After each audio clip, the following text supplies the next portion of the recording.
Good morning. Today is day 9 of ScriptGym, and it is Friday.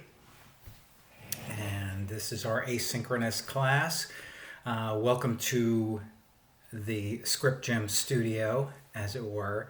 As you can see on the board, we've got the lesson for the day. We've got warm-up, writing exercise, lecture, page 11 to 20, workout, then write pages 11 to 20. So hopefully you were able to finish the first 10 pages and submitted them. You're doing 5 a day. And some of you even got a chance to finish up to like 6 or 7 pages just right in that first hour. So you can really see what you can accomplish in a very short period of time. I mean, if it's an hour a day to get those 5 pages done, figure an hour workout, hour of that, then you have the rest of the day, and you've accomplished so much already.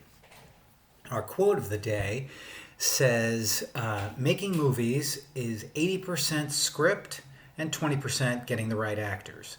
The director William Wyler said that, and if you don't know William Wyler, you should definitely check out some of his movies. He's one of the great filmmakers of the 30s and 40s, including Best Years of Their Lives, which won the Academy Award for Best Picture.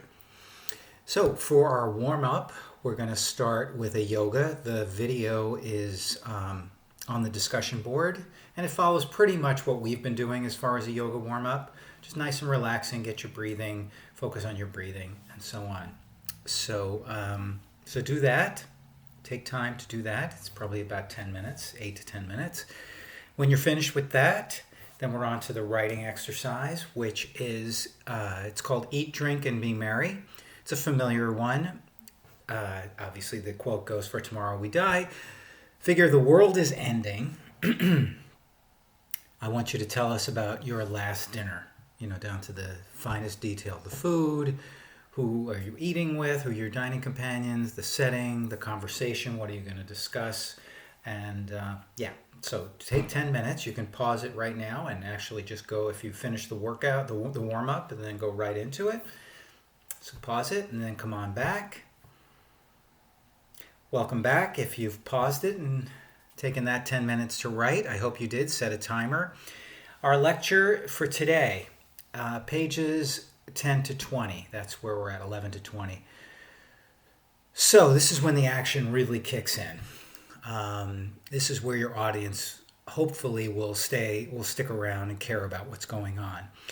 Because we know so much information that you've set up already. You've set up the world, you've set up the stakes, you've set up who the character is, what they want, and so on. And you've also set up this central question. A few examples of central questions, which, again, all of this is on the discussion board, but if you want to listen to as I discuss it, you're welcome to it. And if not, you can certainly go back and read it on the discussion board. 1, will Dorothy find her way home to Kansas or meet her fate at the hands of the Wicked Witch of the West? Will Rocky prove himself when he meets Apollo Creed? Or will he live the rest of his life knowing he's just another bum from the neighborhood?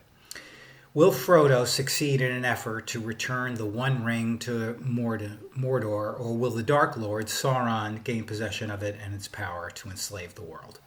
That's a pretty big question. Even in character-driven scripts, there's a central dramatic question. Will Miss Daisy go beyond the prejudices of which she was raised? And that's the movie Driving Miss Daisy. Even in comedies, silly comedies, there's a central question. Will Harold and Kumar break out of their loser mold and make it to the White Castle for sliders and fries? Which is Harold and Kumar go to the White Castle. Central question kind of, leads the characters on, is posed in Act 1, explored and exploited in Act 2, and is ultimately answered in Act 3. So, in all those films, how do you keep the audience engaged to finally be there when they answer that question? And ultimately, you have to make an emotional connection with your character, because it's really all about emotional. If you think about movies that have connected with you, it's about the emotion of the characters. So, and that's what you're essentially doing in your first act. You're making that emotional connection with your audience, with the protagonist, and the connection. It doesn't come by accident. You've set it up. So think of the process of how you meet someone, right? And they become your friend. Now, initially, there's who is this person? I kind of like this person. They're intriguing, but you haven't really developed a friendship yet. You have to spend time. You have to get to know that person. Same thing with someone in the script. So you're introduced, and from page 10 to 20, you're learning more about this character. You're developing that relationship, that emotional connection, that emotional relationship. So that's what really Act 1 kind of is. It's kind of like a friendship, getting to know your character, getting to be your character's friend, as it were. Even if, as again, I've mentioned, the character doesn't have to necessarily be likable, or certainly they can be flawed and have issues, but there's something that's engaging about them. We're fascinated by at least what they're trying to do.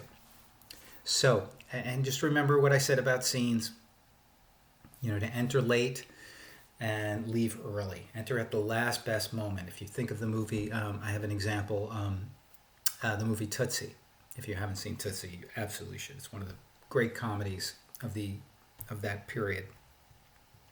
Anyway, it's basically about an actor who can't find work, and so ultimately he ends up dressing like a woman to go in for a job.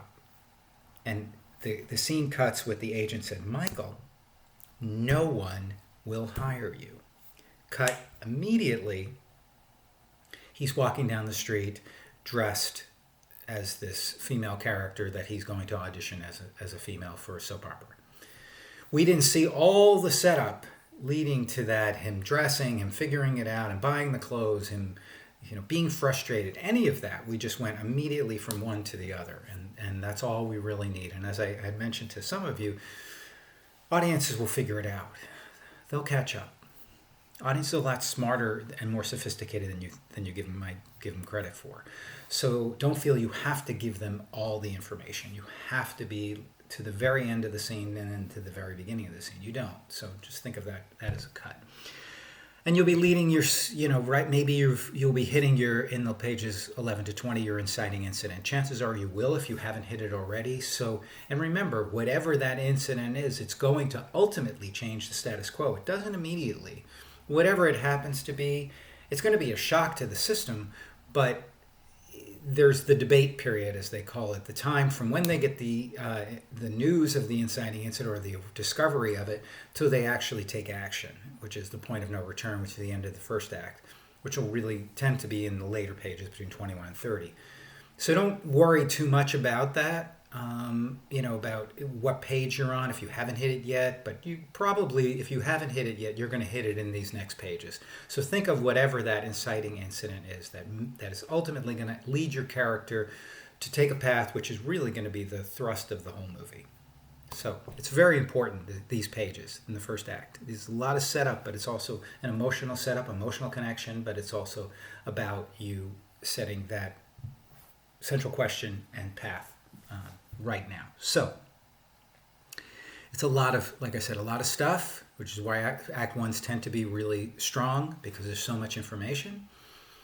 But that's your task for today, and you'll have that. Those pages will be due on Monday. Okay, and once you're finished, now that we're finished with our lecture, I want you to go on to the exercise for the day, which is building on what we did on Wednesday. It's, remember, Monday, Wednesday, Friday for this week, doing the same exercise. So you're up to 34 high knees. We did 32 the other day. You're doing a 50-second plank. We did a 45-second plank the other day.